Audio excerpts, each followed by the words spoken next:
Welcome to the Microschools Show, your window on the global microschools movement. Whether you're a teacher with a dream to build a school of your own, or a parent looking for a school that will suit your amazing kid, you're sure to be inspired by the creativity and innovation of our guests. I'm your host, Dr. Meryl Leineberger. The Microschools Show was launched to feature guests from all over the globe who have championed personalized learning for students by building a microschool of their own, as well as to spotlight some of the key players in the microschools movement. Today, I am so pleased to bring back someone that I had a chance to interview on Facebook 2 years ago, I think, Iman Cassells Alleyne, founder of Kind Academy. Kind's mission is to introduce nature-based, decolonized, and interest-led programming to learners throughout the country. Welcome to this show and welcome back, Iman. I know, isn't this amazing? Yes, thank you so much for having me again. It's so nice to be able to chat with you about progressive education, which is really the future of what we all want. So thank you so much for having me to chat about this again. Now, before I start asking you my questions, I got to tell everybody, Iman and I have had a really hard time getting together. And part of it is because of beautiful Miss Queenie, who is sitting in your lap. You just introduce her to the world. Hello. So you are here with Miss Iman and Miss Queenie, who is going to be the founder of her own schools in the future as well. Like, hopefully she'll be a director of one of ours. So How old is she building now? these for her. She is now 6 weeks old. She is absolutely beautiful. And it's funny because I'll share with everybody too, Iman was going to have somebody helping her take Queenie. And I said, oh, please, I think she wants to be here because truly, Queenie and children like her are the children we're building microschools for, correct? Yes, awesome. Very, very true. Okay, since this is a new interview series I'm doing, it's a new platform. This is out on YouTube, not just Facebook anymore. Can you tell everybody a little bit about yourself and what inspired you to create Kind Academy? Yeah, so and my 10-year-old is I always say it was him. He's 10 now. I probably said 7 back when we spoke last before. But he literally from the day he started, everyone when he was like 2 years old, oh, you should put him in daycare, it's good for them. And try it out. And we did. And I remember even at 2, he was like, I do not want to do this. I do not want to do this. And I thought it was something that he maybe grow out of. 4 came around. We were doing the VPK program. All right, sleepy baby. And he was like, nope, don't want to do it. And he cried every single day. And I'm not talking about regular school anxiety or, regular, I just don't want to go. It was like severe, like to the point that I was actually worried about his mental health. And being a school counselor and understanding social and emotional development, I was like, all right, let me try the homeschool thing. I am a teacher, I am certified. That made me feel confident, but I also knew a lot of homeschoolers who were doing it and weren't. And I was like, well, let me try this out. And then from there, I just started having groups of people join us, and slowly we just grew into like a co-op and then into a school, and that's where we're at now. But I really did it because he just could not, it was just not going to work for him.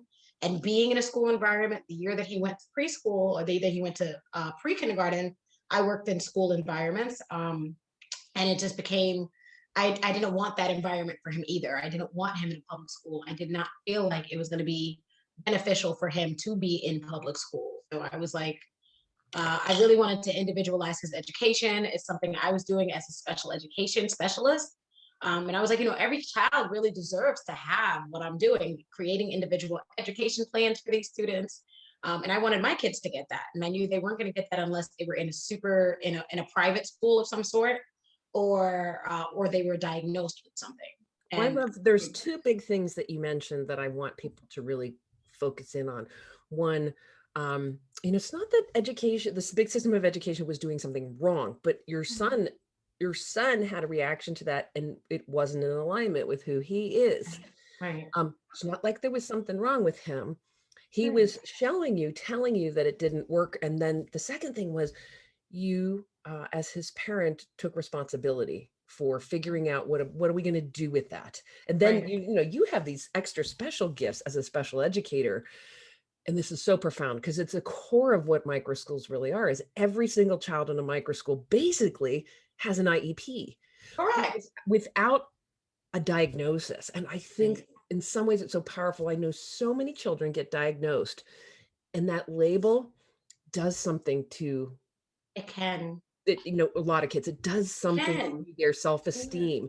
They don't feel good about who they are. And it's definitely it's a well-meaning process, but it doesn't Right. always end up helping the child. And it doesn't always get them the supports that they actually need, right? Right. Right. Yeah, So definitely. I mean, our school, like obviously I was a specialist, so that my job was to make sure they got their services. But the more we grew as a school, the less we could really, individualize even their education. But legally, we were required to, and there were times that I wish I could even do more, and could only do like the minimum of what their, IEP said or whatever it is. But we worked our butts off to try to make sure we could do it. But it became very difficult with a lot of students. So micro schools were really something that interested me back then when I started reading your book, and really kind of the light bulb went off. yeah. um I'm so glad. And I know, I mean, you and I have a fairly long not long, I mean, Yeah, but I mean, but I mean, I yeah. feel like it's been 3 years to be quite honest. Well, the book has been out for 3 years. Yeah, and I think I Really. probably got the book pretty much right in the beginning. So I think that me and you have probably go back to 3 years versus two. But I could be, I don't know. We can tell by looking at the interview. but Yeah, yeah. so that was like the beginning of kind of, and the beginning of like really, we were still kind of in very new stages. So Well, I um, want to point out for everybody, you've done something that we actually train people to do when we work with them directly. And you don't have to, because like Iman did it on her own by reading the book. But you started small. You incubated this idea, and we call that proof of concept. So, you did it with your kids, you did it with a few more kids, you added on, and now you have a full-blown school program. And during COVID, I'm pretty sure you've had to pivot yet again to take your work online for a lot of your kids. Is that correct? absolutely, yep, absolutely, we have, and it's actually been a lot more engaging than I thought it could be with going that route. I didn't know if we could really individualize as we had, and proof of concept. It was almost like starting not over, but like, is this going to work? And for a lot of students, it did. We really found a way to make it so that it's still very choice based, still very passion based for the students, still very interest led, still very personalized for them. And I'm surprised, and I'm excited that it is. Well, I think the powerful thing for you, and I want to just reflect this back to you, is now that you have figured out how to make online learning work, your students don't ever have to leave you. If you have a family who says, hey, and by the way, uh, Amy Maratz, who's one of our school builders, had a family that for an entire year was living in Florida. They went road schooled and went to Florida and stayed part of her school, and then now they're back. Um, Yeah, man, world schooling is like, and yes. that's always kind of been a dream for me and my family. So now it's a little bit more accessible, I think, with the fact that we're virtual, and knowing that we're able to do that. I think it's such a great way to kind of add information to your child. You know what I mean? And allow them a chance to see other things. So that's always been a dream. So I'm grateful that we can at I've least got do a couple school owners who do that. They do, I mean, that. not just your, field trips in the community. They actually take the entire school on trips related to the course of study. But I'm going to give you a teaser, and everybody else out there. One of the things that we're working on, and it's not possible right now because of COVID, but we're planning it, is we're going to start to do school exchanges. So that, like if your kid wants to have an experience of a different part, right now, most of our schools are US based. And so we'll just start there. And we're growing this together, but we're going to have kids be able to go visit another Each sister other. school and Yes, stay. I think that's So, amazing. but you know what? I agree. Yeah. This is just one of these things. It's honestly the freedom of building your own school lets you imagine whatever you want for it. Mhm. There are no limits to what we can do with our schools Sure. because we have autonomy as school owners. So, hey, talk with us a little bit about maybe pre-COVID, post, or during COVID. What's a day like for a kid at Kind Academy? Post or pre? Both, actually, because Okay. I'd like to hear So both. pre for us, pre-COVID, we would basically get out. The parents would be there, so it was more kind of similar to more of a co-op type idea. So the kids would come out. We would do they would have basically free play where they would have centers, and this is like the preschool portion of our program, like with the parents. So we were looking at 2-year-olds to like 5-year-olds in our program at that point. Sometimes we'd have 6 and 7s. But they would come out, we would be all in nature. So it was completely outside at an amazing hammock park. And they would come out, they would be able to do like some sort of a sensory project, a nature project, an art project. And then we would all get together and do some sort of community building, which is like a circle time. And then we would do like a community activity that included everybody. So it was really great for building friendships and building relationships. And some of my families go way back with each other. And we still talk about how, sad we are that we're not in person, or they've outgrown and they're now doing, or they've moved somewhere and they're not in person. But now post-COVID, what we basically had to start doing was putting our class into a box. So I call it a class in a box because it's literally everything that we used to do when we were out in nature. And they basically get a box of everything that they can do each and every day for 20 days in the month. It's literally what we would do in person. And it's just a great way for students to still feel connected to each other, because then we do online meetups with each other that incorporate very interdisciplinary and cross-curricular. We do math in that class, we do science experiments, we do social studies.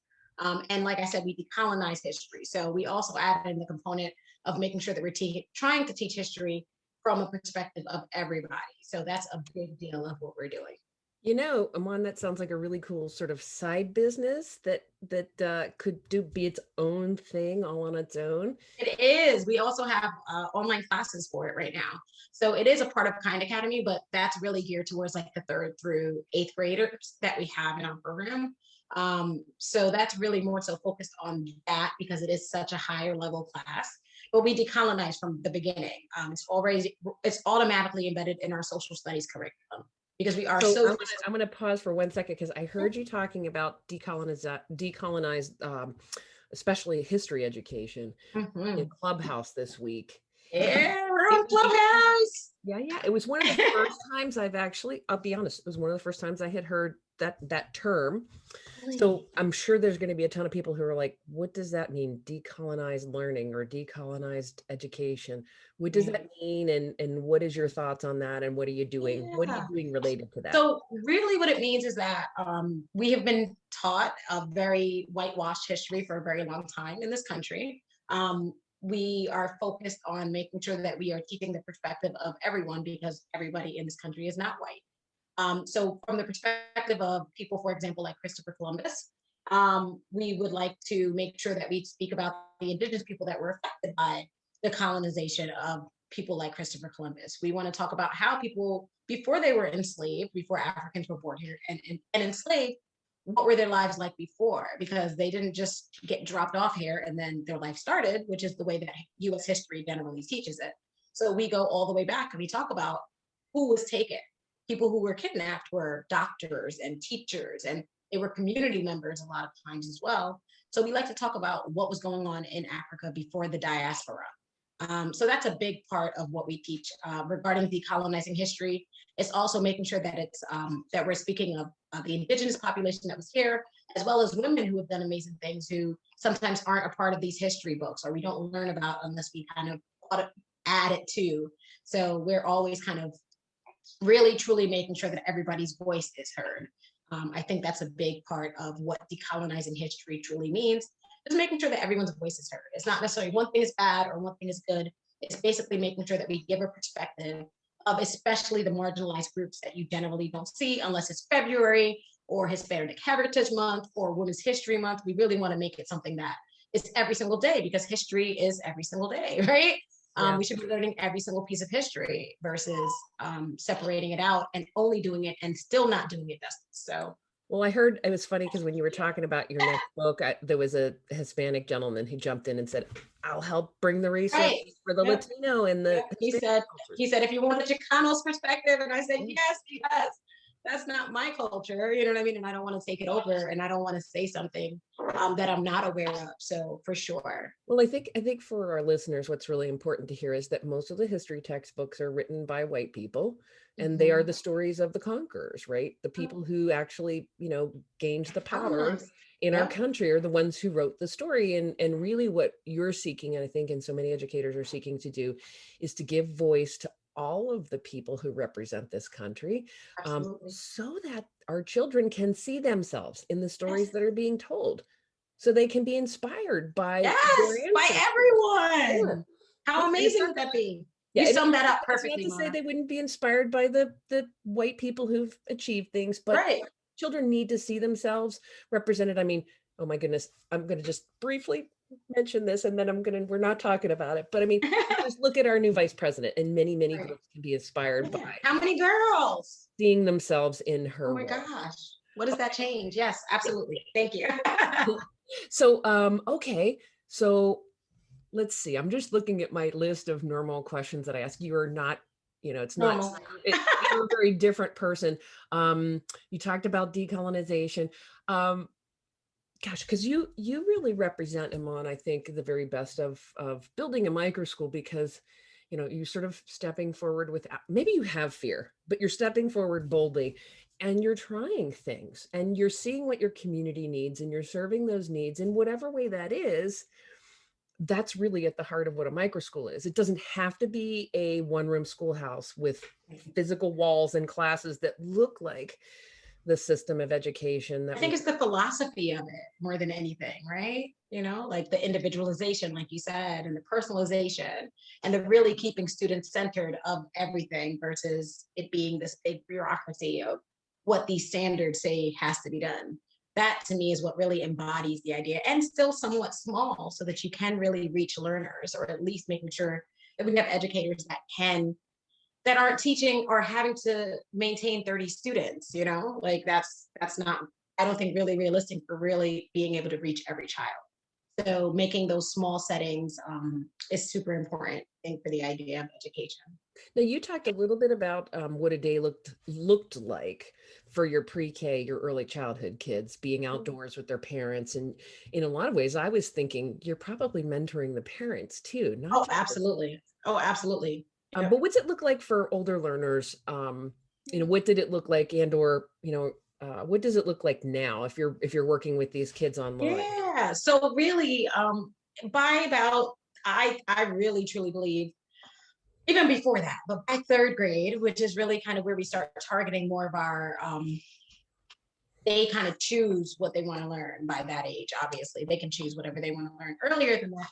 But by about third grade, they really kind of have some really cool ideas about passion-based projects. So our third graders, or our students kind of at that level, are really more so focused on kind of choosing their own reading materials, where we'll ask comprehension questions about what they're working on there. Regarding math, it could be at a much different level than a third grader. So they're really working at their own level. A day for a student who's older, they still can do our project-based learning activities. So they still do math, they still do language arts, they still do social studies, but now the social studies can be my Black history class, or it could be a US history class that's more so decolonized. We use OutSchool a lot for a lot of things that we do, especially for that age group, because there's so many options and so many different and so many different abilities. So for those students, they kind of just plug and play, and try to have at least 4 times of math, 4 times of language arts, 4 times of reading, 4 times of 2 times of social studies a week, and then 2 times of science, as well as project-based learning activities. They can do those every single day and just choose journal writing and a passion-based project that they work on each semester. So right now, my oldest is working on basically graphic design is this semester. He really kind of wanted to learn how to build things on the computer. He's done Minecrafting, coding, things like that semester or year-long passion projects that at the end of it, we want to do a culmination project that shows what he learned and kind of how much he's grown throughout it. So it's really cool stuff. It's really a lot of fun. And we're really still growing and learning. And I think that's a big part of it too, is being able to evolve and grow and adapt is really a big thing, and innovate. So Well, I want to deconstruct what you just said for people who are listening, because it's, if you think about most people's brains, and most of us have only ever had an experience of formal education in a public right, setting or a private setting. And right, most people have a hard time leaping to micro schools because their brains only know that one thing. right. So I'm going to make some connections so that people's brains will wrap around. Really what Iman's doing is she's just flipping what's happening. So as a master educator, she knows what's good for kids and what kids should be able to know and do, and approximately when they should be able to do it. And rather than actually teaching everybody the same way with the same content at the same time, she's letting them direct things. She's making sure they get enough of each of the subjects Mhm. to make the State Department happy, right? The school district. Mostly, yeah, and dad, and and some, And then she's And checking off, okay, so you've done enough reading and math and you've done it at your grade level, or in some cases you've done it beyond your right, expected grade mostly level. most of them are doing more than above what they would be doing if they were, or what the requirement is by state. And I always kind of do a little bit of checking, just my education background. I know some people don't, and that's totally fine too. I have a lot of unschoolers that are just like, we just love coming to the classes, or we just want to kind of pick and choose what we do, and that's totally fine. In Florida, we have it really good, where a lot of our families aren't required to do too much. So it's interesting to see the difference. But every family can choose that, and that's the beauty of it too. Yeah. Well, I mean, so I don't know that I've had anybody come on the show and talk so clearly about the different forms, for those who haven't heard the term unschooling. Why don't you give them a little sense of, we run this gamut from very formal, structured Right. public and private education all the way down to people who are unschooling their kids. Yeah. So, unschooling is basically literally allowing life to teach your children. There is basically no formal education whatsoever, unless the child is showing interest in something. So you literally will probably never open a textbook. I don't really I'm definitely not an expert in unschooling. I know the philosophy behind it, and I totally understand. I've seen Sudbury models that I think are amazing, and I love the way they do things. There's another mom, her name is Karen Mataramos, I think is her last name, and she is huge on unschooling and road schooling and world schooling, and literally has not opened a textbook, I think she said, in about 4 years, with her children who are teenagers now. And literally, they're like entrepreneurs, and they just really travel the world and learn through life experience, and that's it. You just made me think of Lainey Libertary and the world schooling movement. I'm thinking I should reach out to Lainey and have her come on the Yeah. show to give people a little Unschooling is very follow up. interesting. There's micro schools that do unschooling too. Sudbury, if you have, I'm sure you know Sudbury. Absolutely. Sudbury model, right? So that's cool stuff, man. I love looking at it and seeing it. It's not the perfect fit for my family personally, at least not right now. Yeah. But I love the idea behind self-directed and letting children lead their own education. Well, I love the thing that you said, because people ask me all the time. And in fact, I was talking to some researchers that are working for a foundation to try to wrap their heads around what is a micro school. And, I have my sort of standard things I talk about: self-directed learning, small Right, size, personalized inquiry, da, da, da, da, da, right, da. right. You said it's more of a philosophy than it is a form. And I love that. I'm going to ask you if I can borrow that. I will give you All credit. right, all Um, right. I do think microschooling is a philosophy. It's this acknowledgement that learning does not happen in one way. Mhm, Learning does not work for everybody the same way. And by mhm, creating a small personalized environment where learning can happen in whatever way it needs to, you mhm. best serve a child. I mean, I'm just watching Miss Queenie this whole time. She She's chilling. but she's been present with us, Iman. It's like, I believe this. I believe she's very much connected to you. She knows exactly what we're talking about, even though it's not like intellectually. Right. And she's just sitting there saying, like, this is me. Thank I you. know. I Thank you, Mom, know. for serving me this way. Yes, I Yeah. agree. Thank you so much. That means a What lot. else do people need to know about you? Is there anything else we've missed? Something else that's unique about the work you're doing that you want to share with everybody? Uh, I think the holistic just learning, which I think I kind of said without saying holistic learning, but I think Kind Academy is all about holistic learning, like not forgetting about the social things and the things that are embedded in us, and also parenting. Parenting is such a huge part. I know we kind of jumped into a little bit talking about how mentoring the parents was a huge part of what we do. It still is. Like right now, we still do coaching for families. I have parents call me all the time, like, no school will take my child. I want to homeschool them, but I don't know how. And I'm just like, I got you. You know what I mean? Like, we can do this. Like, it is okay. And giving them that support. And then just talking about how connecting with your students or connecting with your children is really kind of the primary focus in homeschooling or any type of, I think our school as well. Like, if you don't have that, then it's very hard to educate or to help them or to guide or facilitate their education as well. So connection is always a big part of what we do as well. Coaching, each month our students or our families have a coaching session, a free coaching session with me, but they're able to call me at any time, pretty much send me messages at any time. I don't understand this. I'm worried that my child is not progressing. And then I show them the numbers and they're like, oh my gosh, like this is so much, you know what I mean? Like they feel like they're not doing enough a lot of times. And I coach them through that and they end up doing very well, like learning that, wow, my child is doing much better than I expected them to do, you know? So I think that's another big part of what we do, the coaching, right? Oh, Right, thank you. Well, listen, we're rapidly approaching the 30-minute mark, which is yeah, why I try to keep these just under 30 perfect. minutes. She knows. She said She it. knows. I So know. She's like, you have shared so much richness today. I have a really strong sense that people are going to want to reach out to you, Iman. So what I would suggest is if you want to get in touch with Iman, visit her website, www.kindacademy.org. You'll be able to find her there, reach out on any of the topics that she talked about.